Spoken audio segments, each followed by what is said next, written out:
Subscribe now and press the bell icon. Never miss an update. सुखी रहे बच्चों। थोड़ा सा कल जो बात किए थे हम लोग इस पोएम के बारे में, इसे थोड़ा सा रिकैपिचुलेट करें। कल मैंने आपसे बताया था यह कविता एक भेदक व्यंग है, तीक्ष्ण व्यंग है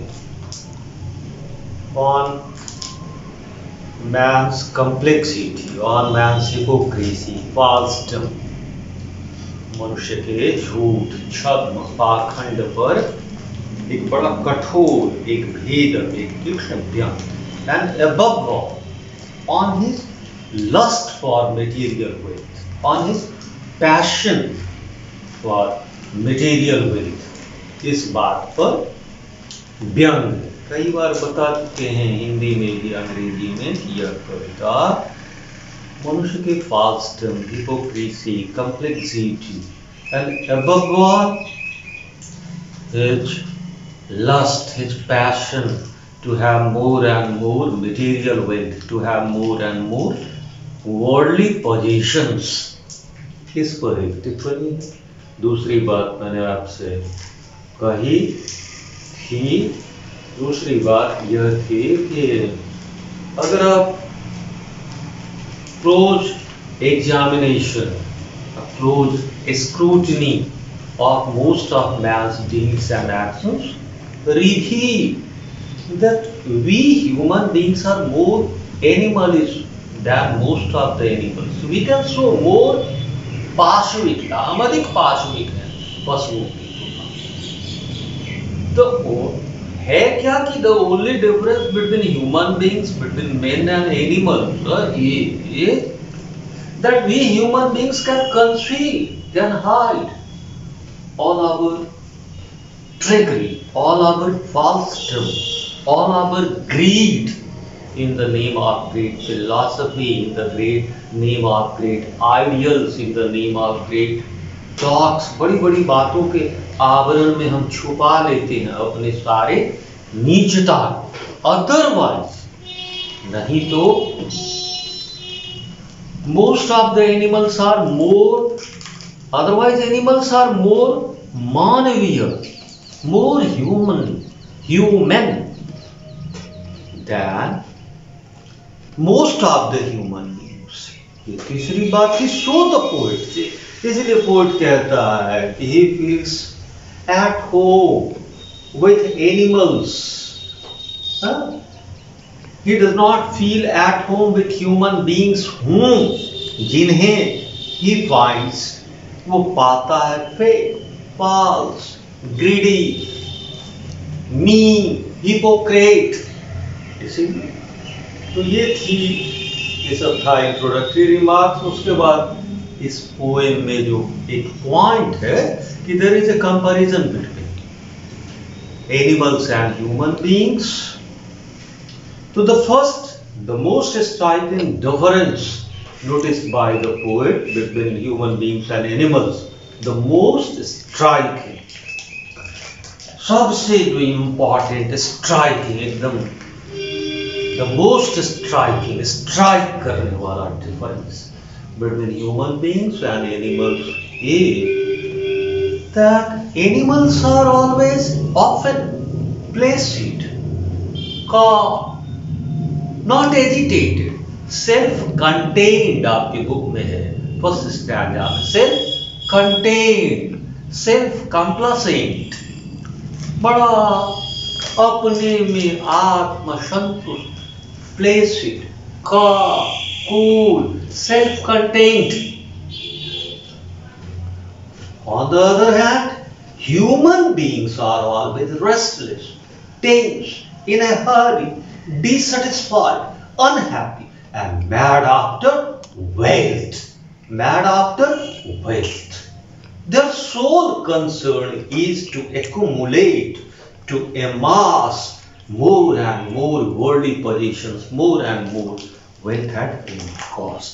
This is the first difference noticed by the poet between human beings and animals. The second difference is that we human beings keep awake in dark.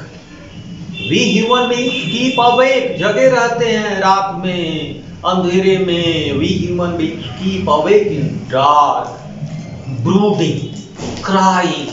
सोच रहे हैं, सोच रहे हैं, सोच रहे हैं. Brooding and crying over our sins.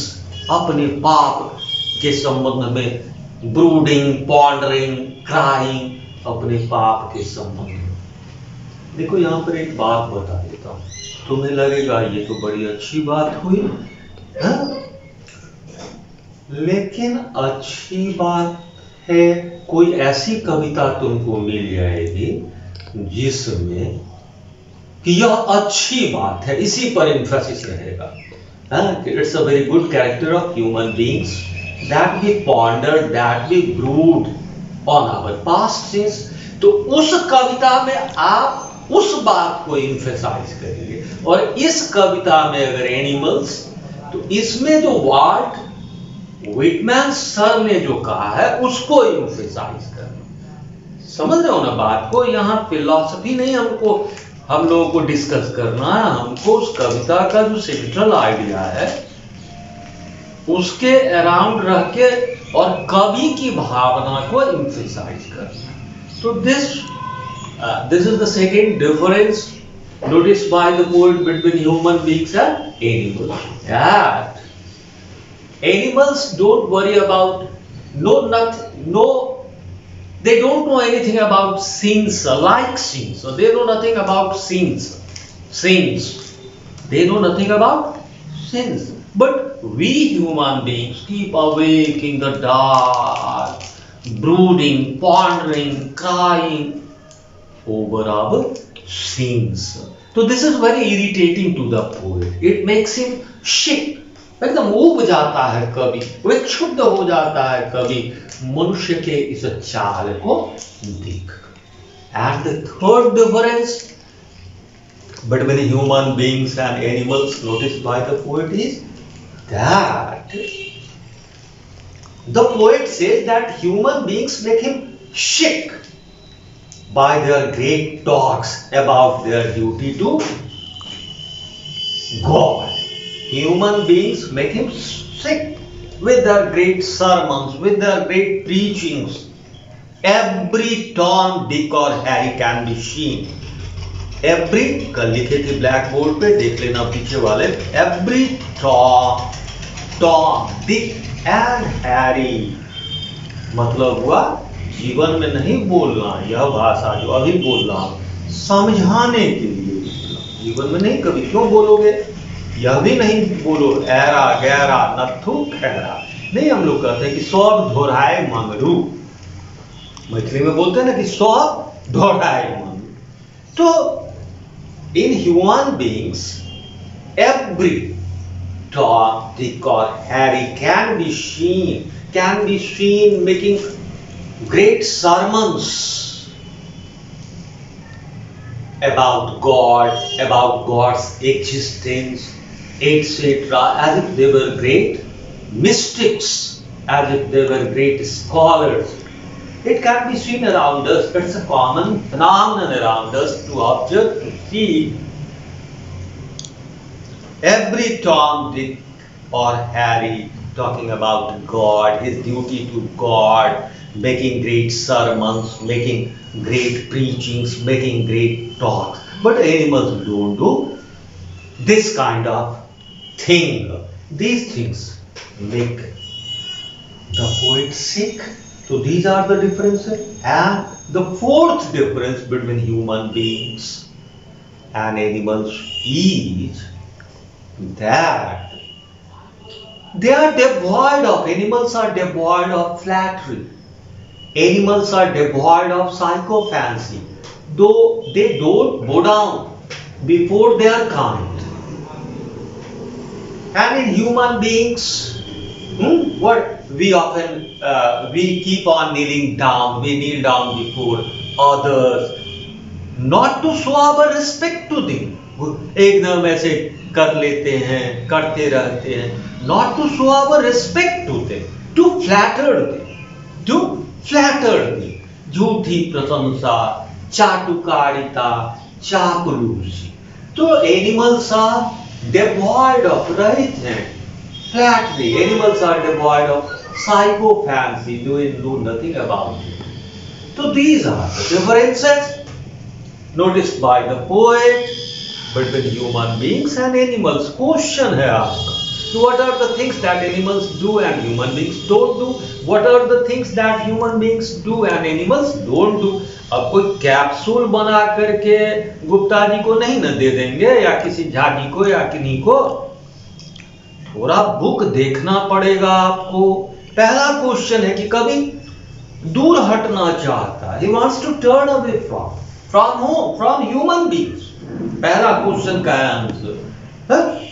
He finds them fake. He finds them false. He finds them great hypocrites. We human beings are great hypocrites. There is hypocrisy in our life. And man's greed for, man's passion for, man's lust for material wealth makes the poet repulsive. He wants to run away from them. He does not want to live with them. He does not feel at ease with human beings. He feels at home with animals because they are placid. They are calm. They are quiet. They are not restless. They are not in a hurry. They are not mad after wealth. These qualities of animals draw the poet towards them. So he wants to turn away.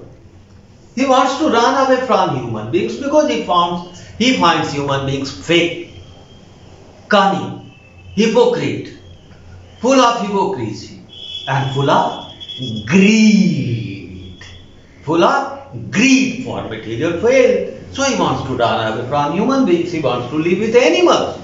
He feels at ease. He feels at home in the company of animals. दूसरा question है, इतने differences अभी बताए तो फलना जी capsule थोड़ा ही दे देंगे जी.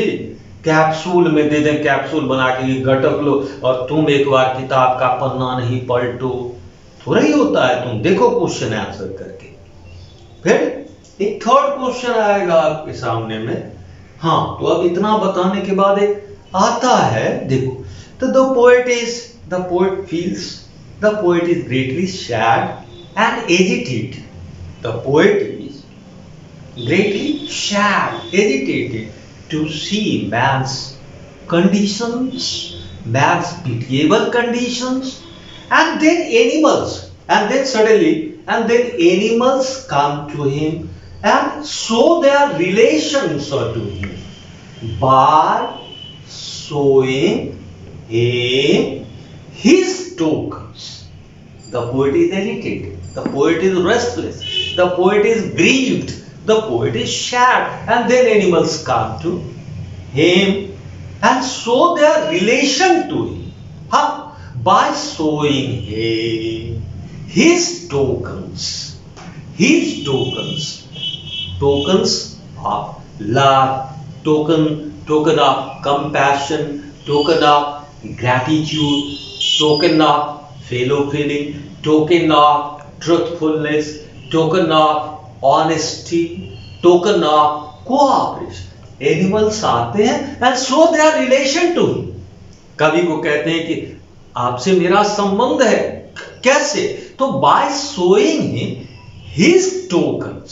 कवि के टोकन समझते हो ना?